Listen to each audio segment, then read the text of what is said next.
If I had a time machine, here are 6 lessons that I would love to tell my younger self to do or avoid to have a simpler and less complicated life. Welcome to my channel. I'm Maria, and if you're feeling overwhelmed and burdened and would like tips about simple living for a healthy life, then you have come to the right place. I can't remember what age I started on my simple living journey. I have always liked things organized and neat, but being organized and choosing to live simply are not always the same. Being organized and neat helped me keep track of things and find things easier, while a simple living is a lifestyle that involves intentionality, mindfulness, choosing things that matter, decluttering, and living an uncomplicated and unhurried life.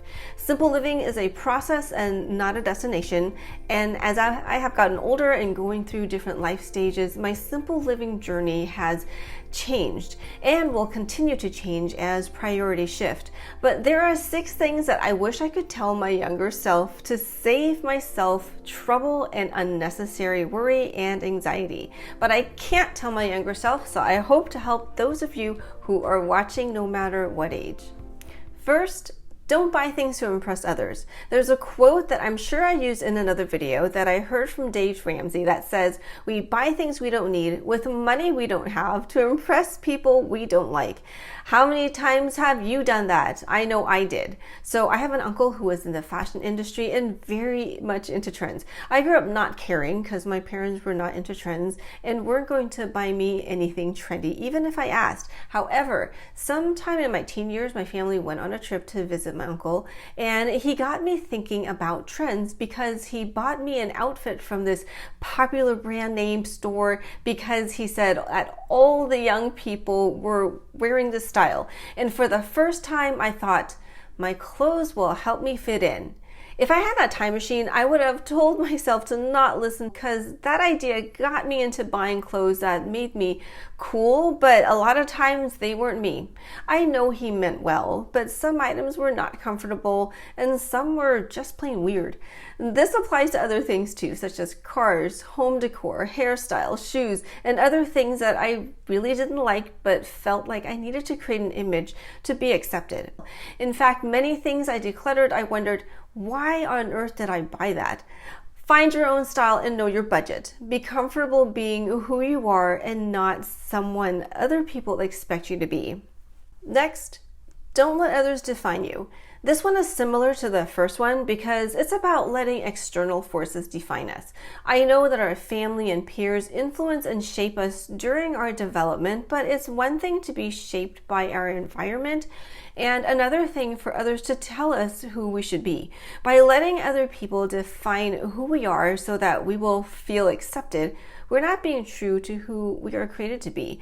And then I would spend time worrying if I was enough for the other person, which would result in more time spent doing things that I didn't want to do or not feel right about, or buying things that I didn't really want to fit in. Third, don't let fear stop you. There's a quote by Jack Canfield that I wish I could send to my younger self, which says, "Everything you want is on the other side of fear."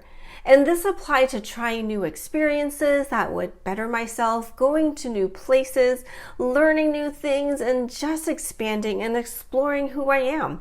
Instead, I feared the unknown, feared rejection, and feared failure. I wanted to stay in my comfort zone. Somehow over time, with the support of positive friends and family and finding strength through my faith, I did learn to take more risks, but there were missed opportunities because I didn't even want to try. In time, I did learn to take more risks and not fear failure and the unknown. And conquering fear helped me and my husband to adopt our son.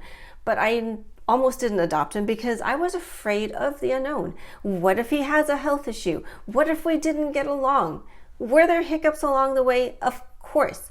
If you want to learn more about my adoption journey, you can watch the video that I will link at the end of this one and in the description below. But I want to encourage those who are watching that if there is something you want to try and achieving it will make you a better person, then go for it. Next, similar to the one I just mentioned, is to let failure be your teacher. Growing up where I was expected to be perfect, especially in academics, failures were a major source of stress because I was so afraid of failing or making mistakes. Instead of becoming a perfectionist and avoiding failure, I wish someone told me that it's okay to fail because that's how I would learn to be better. With a time machine, I would reassure myself that the grade I received or the score I earned is not as bad as I made it out to be. I would tell myself to get back up and work harder and not to beat myself up so much. Here's a good quote from Dennis Waitley. "Failure should be our teacher, not our undertaker. Failure is delay, not defeat. It is a temporary detour, not a dead end. Failure is something we can avoid only by saying nothing, doing nothing, and being nothing." Fifth, ask for help. When I was younger, I didn't like looking stupid, so I tried to figure out how to do things on my own rather than asking for help more often than I care to admit.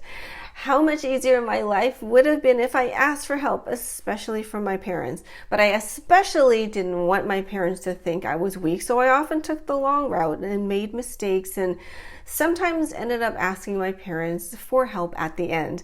Now, as a parent of a teenager and young adult, I love it when they ask for help because I like that they can still turn to me. I also write this advice as a professor. I can't tell you how many times at the end of the semester where students who are not doing well will tell me they wish they asked for help earlier. So I try to encourage my students to ask for help early in the semester and that they are not bothering me and there are no dumb questions when you need help. Believe me when I tell you there are people who would love to help you if you just ask. I would have saved so much time and simplified many tasks if I just asked for help and listened to well-intentioned advice.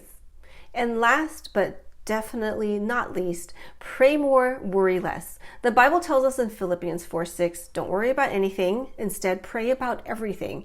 Tell God what you need and thank Him for all He has done. So instead of fretting over what I can't control, I can pray to God our Father who created me and knows what I need.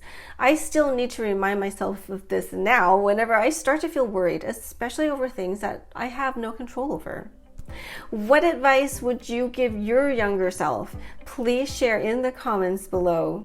I know we can't go back in time to tell our younger selves to give advice, and even if we could, would we? All the failures and wrong turns and experiences have shaped me to be the person I am today. However, if I could go back, all the advice I mentioned, I would tell myself to save time and make things easier. So I hope this video helped you. For more videos on simple living for a healthy life, subscribe to my channel, then watch this video next and see you over there.